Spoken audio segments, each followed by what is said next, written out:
జిల్లాలో పాస్టర్ ఇంట్లో కోట్ల క్యాష్ లభ్యమైంది. నర్సాపురం మండలం లక్ష్మణేశ్వరంలో పాస్టర్ గంటా జాన్ బాబురావు ఆయన ఇంట్లో పోలీసులు తనిఖీలు చేశారు. ఈ తనిఖీల్లో లెక్కల్లో లేని 2,27,94,000 రూపాయల నగదును సీజ్ చేశారు. హైదరాబాద్ నుంచి అన్అఫీషియల్గా ఇటు నగదును తరలిస్తున్నారన్న సమాచారంతో పోలీసులు రైడ్ చేశారు. పాస్టర్ కుటుంబ సభ్యులపైన కేసు నమోదు చేసి నగదును ఐటీ శాఖకు అప్పజెప్పనున్నారు ఆ పోలీసులు. దానికి సంబంధించిన విజువల్స్ని మనం చూస్తున్నాం. ఇటు పోలీసులు తనిఖీ పక్కా సమాచారంతోనే తనిఖీలను చేశారు. అలాగే ఆ క్యాష్ని కౌంట్ చేస్తున్న ఆ కౌంటింగ్ మెషిన్స్ని ఆ ఇంట్లో రైడ్కి సంబంధించిన విజువల్స్ని మనం చూస్తున్నాం.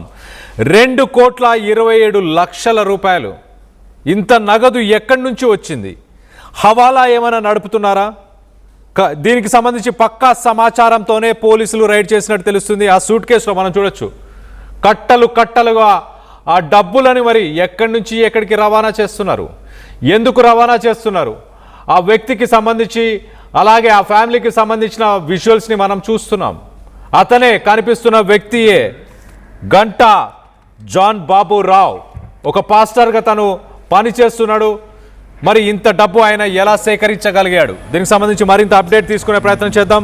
ఇటు మా ప్రతినిధి మనోజ్ అందుబాటులో ఉన్నారు. మనోజ్తో మాట్లాడి తెలుసుకునే ప్రయత్నం చేద్దాం. మనోజ్, చెప్పండి, ఒక పాస్టర్కి మరి ఇంత నగదు ఎలా లభ్యమైంది, ఎలా సేకరించాడు, దాంతో ఏం చేద్దామని ప్రయత్నం చేస్తున్నాడు? పశ్చిమ గోదావరి జిల్లా నర్సాపురం లక్ష్మణేశ్వరం గ్రామంలో గంటా జాన్ బాబురావు పాస్టర్ గా పనిచేస్తూ ఉంటారు. అయితే దీనికి సంబంధించి తన అల్లుడు ఎవరైతే సామ్సన్ ఉన్నారో, సామ్సన్ నిన్న సాయంత్రం హైదరాబాద్ నుంచి 50 లక్షల రూపాయలతో తన ఎవరైతే మామగారు ఉన్నారో తన గంటా జాన్ బాబురావు ఇంటికి వచ్చారు. అయితే ఈ 50 లక్షలకు సంబంధించి పక్కా సమాచారంతో ఈ 50 లక్షలకు సంబంధించి పోలీసులకు ఇన్ఫర్మేషన్ వచ్చింది. ఈ 50 లక్షల కోసం పోలీసులు ఆ గ్రామానికి చేరుకుని ఇంట్లో వారిని సంప్రదించి మీ ఇంట్లో సెర్చ్ ఆపరేషన్ చేయాలంటే వారు కూడా ఒప్పుకున్నారు. అయితే సెర్చ్ ఆపరేషన్ చేసిన అనంతరం ఎవరైతే గంటా జాన్ బాబురావు పాస్టర్ ఉన్నాడో తన అల్లుడు సామ్సన్ తీసుకొచ్చిన 50 లక్షల రూపాయలు కూడా ఒక సూట్ కేసులో ఉన్నాయి. అయితే ఈ 50 లక్షల రూపాయలకు సంబంధించి ఇవి ఎక్కడివి, దేనికోసం 50 లక్షల రూపాయలు హైదరాబాద్ నుంచి ఇక్కడ తీసుకొచ్చారని పోలీసులు జాన్ బాబురావు అల్లుడు సామ్సన్ ప్రశ్నించగా సామ్సన్ కూడా పొంతన లేని సమాధానాలు చెప్తున్నారు. అయితే మరింత నగదు ఉంటుందన్న సమాచారంతో ఇంట్లో మరికొంత సెర్చ్ చేయగా పలు సూట్ కేసులలో భారీగా డబ్బు అనేది పోలీసులకు దొరికింది. దీనంతా కూడా స్వాధీనం చేసుకున్నారు. పెద్ద ఎత్తున డబ్బు దొరకడంతో ఈ అమౌంట్ కి సంబంధించి కౌంటింగ్ మిషన్ కూడా తీసుకొచ్చారు. అనంతరం కౌంటింగ్ చేసిన తర్వాత దాదాపు 2,20,94,000 రూపాయలు మొత్తం పోలీసులు అయితే గుర్తించారు. దీనికి సంబంధించి అసలు ఈ డబ్బు మీకు ఎక్కడి నుంచి వచ్చింది, ఎవరి ద్వారా వచ్చింది, అసలు ఈ డబ్బు ఇంత డబ్బు మీకు ఎక్కడిదని పోలీసులు పాస్టర్ జాన్ బాబురావుని అడిగారు. అంతేకాకుండా అల్లుడు సామ్సన్ అడిగారు. అంతేకాకుండా ఇంట్లో ఉన్న వారిని కూడా అడిగారు. అయితే ఎవరు కూడా పొంతం లేని సమాధానం చెప్పడంతో పోలీసులకు పూర్తిగా అనుమానం వచ్చింది. అసలు ఒక్క రూపాయికి కూడా వారు సమాధానం చెప్పలేదు. అంతేకాకుండా ఎవరైతే గంటా జాన్ బాబురావు ఉన్నారో పాస్టర్ సంబంధించి తన అల్లుడు తీసుకొచ్చిన 50 లక్షల రూపాయలకు కూడా తన అల్లుడు సామ్సన్ పోలీసులకు సమాధానం చెప్పలేదు. అయితే ఇంట్లో వారందరూ కూడా పొంతం లేదని సమాధానాలు చెప్పడం ఒక్కసారిగా ఈ 2,20,00,000 రూపాయలు దొరకడం, దానికి ఎటువంటి ఆధారాలు లేకపోవడంతో పోలీసులకు అనుమానం వచ్చింది. దీనిపై ఎఫ్ఐఆర్ కూడా నమోదు చేశారు. దీనికి సంబంధించి అసలు ఎవరి ప్రమేయం ఉంది, నిజంగా పోలీసులకు ఈ 54 లక్షల రూపాయలు సామ్సన్ తన ఇంటికి మామగారి ఇంటికి తీసుకొస్తున్నాడని పక్క సమాచారం ఉంది. కాబట్టి అసలు పోలీసులు దీనిపై ఎటువంటి చర్యలు తీసుకుంటారని వేచి చూడాల్సిన అవసరం ఉంది. అసలు జాన్ బాబురావుకి సంబంధించిన నగదా, లేకపోతే జాన్ బాబురావు అల్లుడు సామ్సన్ కి సంబంధించిన నగదు ఇది ఎక్కడి నుంచి తీసుకొస్తున్నది, ఇది ఏమైనా హవాలా డబ్బా, లేకపోతే ఇతరత్ర కార్యకలాపాలకు సంబంధించిన డబ్బు ఇదేమన్నా, లేకపోతే అసలు డబ్బు ఎక్కడి నుంచి తీసుకొచ్చారనే దానిపై కూడా స్పష్టత రావాల్సి ఉంది. ప్రస్తుతానికైతే పోలీసులు దీనికి సంబంధించి ఎఫ్ఐఆర్ నమోదు చేశారు. ఐటీ శాఖకు కూడా ఈ ఇన్ఫర్మేషన్ ఇచ్చారు. ఐటీ శాఖ వాళ్ళు రానున్నారు. ఐటీ శాఖ వచ్చిన తర్వాత మిగిలిన విషయాలు వెలుగులోకి వచ్చే అవకాశం. ప్రస్తుతానికైతే గ్రామంలో ఏదైతే లక్ష్మణేశ్వరం గ్రామంలో వారి నివాసం వద్ద పోలీసులు సెక్యూరిటీగా పెట్టారు. వారు మాత్రం ఇళ్లలోనే ఉన్నారు. అయితే దీనికి సంబంధించి ఎంత భారీ మొత్తంలో నగదు రావడానికి గల కారణం ఇప్పటికీ తెలియలేదు.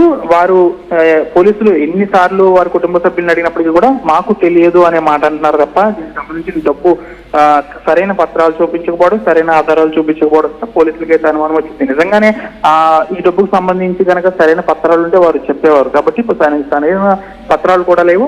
పోలీసులు అడుగుతున్న సమయంలో మనం విజువల్స్ లో చూడొచ్చు. పోలీసులు అడుగుతున్న సమయంలో, ప్రశ్నిస్తున్న సమయంలో వారి మొహంలో కూడా కాస్త భయాందోళన కలిగిన మొహంగా కనిపిస్తుంది. కాబట్టి అసలు ఈ డబ్బు అనేది కాస్త ఇల్లీగల్ గా వచ్చిన డబ్బా లేకపోతే హవాలాకు సంబంధించిందా మరి ఏ ఇతర కార్యకలాపాలకు సంబంధించినదని మాత్రం పోలీసులు ఐటీ శాఖ వారు దీనిపై దృష్టి సాధించి ఎటువంటి ఇన్ఫర్మేషన్ లాగుతారనేది మాత్రం చూడాలి. పక్కాగా జాన్ బాబురావుకు సంబంధించి అల్లుడు 50 లక్షల రూపాయలను తీసుకొస్తున్నాడని పోలీసులకు పక్కా సమాచారం ఉంది కాబట్టి ఈ మొత్తం కూడా కూపీలాగితే మరింత సమాచారం వచ్చే అవకాశం ఉంది.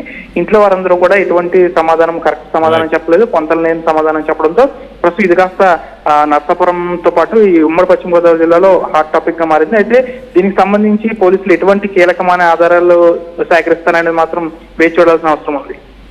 Right Manoj, thanks for the latest update. మొత్తం మీద మనం విజువల్స్లో చూడొచ్చు ఆ పోలీసు వాహనంలో ఒక 3 ఇట్లా సూట్ కేసులు, ట్రాలీస్ అని చెప్పొచ్చు. ఆ ట్రాలీస్ భారీగా కొంత వజనుతో కూడా ఉన్నాయి, అంత వెయిట్తో ఉన్నాయి. వాటిని పోలీసులు తీసుకెళ్లి ఆ వెహికల్లో పెడుతున్న విజువల్స్ని మనం చూస్తున్నాం. మరి జాన్ బాబురావు ఎవరికైనా బినామీగా పనిచేస్తున్నాడా, లేకపోతే ఆ డబ్బుతోని మత మార్పిడిలు ఏమైనా చేసే ప్రయత్నంతో ఉన్నాడా? మొత్తానికైతే ఆ డబ్బు ఎక్కడిది, ఎలా వచ్చింది అంటూ పోలీసులు వేసిన ప్రశ్నలకి ఇటు ఫ్యామిలీ అంతా కంగు తినింది. ఎవరు దానిపైన పెదవి విప్పట్లేదు, ఎలాంటి సమాధానం కూడా ఇవ్వట్లేదు. ఆ డబ్బుకు మీకు ఏంటి సంబంధం, ఆ డబ్బు ఎక్కడి నుంచి వచ్చింది? సాధారణంగా ఇంత మోతాదులో డబ్బుని సరఫరా చేయడం అనేది అది ఒక హవాలా కింద దాన్ని చూస్తారు. అలాగే ఐటీకి సంబంధించిన అధికారులు, ఇన్కమ్ ట్యాక్స్కి సంబంధించిన అధికారులు కూడా ఖచ్చితంగా ఈ డబ్బు ఎలా వచ్చిందని ట్రేస్ చేసే పనిలో ఉన్నట్టు కూడా తెలుస్తుంది. సో మొత్తం మీద పక్కా ఇన్ఫర్మేషన్తోనే ఇటు జాన్ బాబురావు ఇంట్లో దాడులు చేశారు. 2 కోట్లకు సంబంధించి 2 కోట్ల పైచిలుకు డబ్బు ఒక్కసారి ఇట్లా రెడ్ హ్యాండెడ్గా అంత మోతాదులో క్యాష్ దొరకడంతో పోలీసులు కూడా షాక్ అయ్యారు. సో మొత్తం మీద దానికి సంబంధించిన విజువల్స్ని చూస్తున్నాం.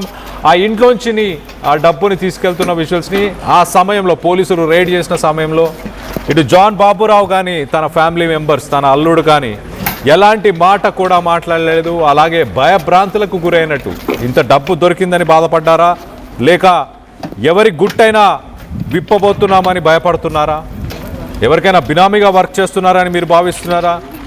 పశ్చిమ గోదావరి జిల్లా నర్సాపురం మండలానికి సంబంధించిన ఘటన అని చెప్పొచ్చు. ఆ పరిసర ప్రాంతాల్లో ఉన్న వ్యక్తులు ఎవరైనా ఆర్టీవీలో ఈ వీడియోని చూస్తే కనుక మీకు దానికి సంబంధించి ఎలాంటి ఇన్ఫర్మేషన్ ఉందా కింద కామెంట్ రూపంలో తెలియపరచండి. జాన్ బాబురావు ఎలాంటి వ్యక్తి? అతను మత మార్పిడికి ఏమైనా పాల్పడేవాడా, లేకపోతే ఎవరైనా స్థానికంగా ఉన్న రాజకీయ నాయకులతోనే సన్నిహితంగా ఉండేవాడా? వాళ్ళకేమైనా ఒక బినామీగా పనిచేస్తున్నాడని మీరు భావిస్తున్నారా?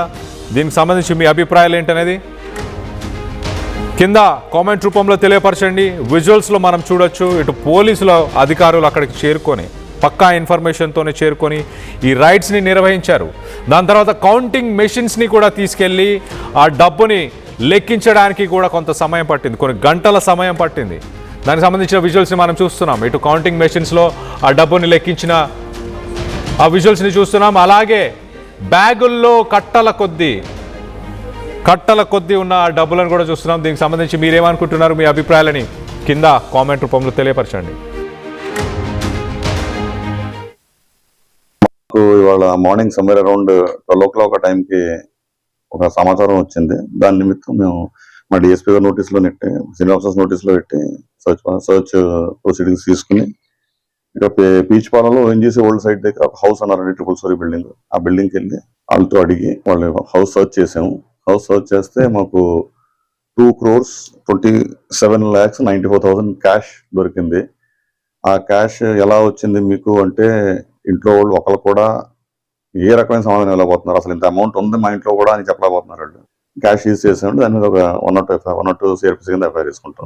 గంటా జాన్ బాబు అండి పాస్టర్, ఆయన పాస్టర్గా చేస్తారంట. వాళ్ళ మిస్సెస్ ఏమో గంటా ఝాన్సీ రాణి. వాళ్ళు చెప్పడం ఏంటంటే వాళ్ళు పూర్తిగా చెప్పట్లేదు కానీ amount is being sent by daughter by Ganta Jyotsna అన్న అమ్మాయి, వాళ్ళ డాటర్ హైదరాబాద్లో ఉంటుంది, తను బిజినెస్ చేస్తానంటుంది.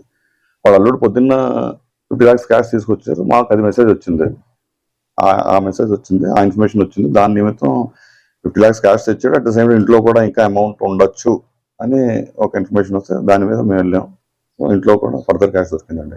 అస్సలు ఏమీ చెప్పట్లేదండి, ఏమీ చెప్పలేకపోతున్నారు. సుమారు ఎగ్జాక్ట్లీ చెప్పారు 2,27,000 సారీ 2,27,094 2,27,94,000. మేము దీన్ని 102 CRPC కింద ఎఫ్ఐఆర్ వేసుకుని ఐటీ డిపార్ట్మెంట్ చెప్తా ఉండే, ఇన్కమ్ ట్యాక్స్ డిపార్ట్మెంట్ చెప్తాం. వాళ్ళ మీద యాక్షన్ వాళ్ళు తీసుకుంటారు. ఈ మనీకి At KL, the expertise of the world in the palm of your hand. KL deemed to be university. చిన్న చిన్న ఆనందాలు 35 ఏళ్లుగా నా జీవితంలో లేవు.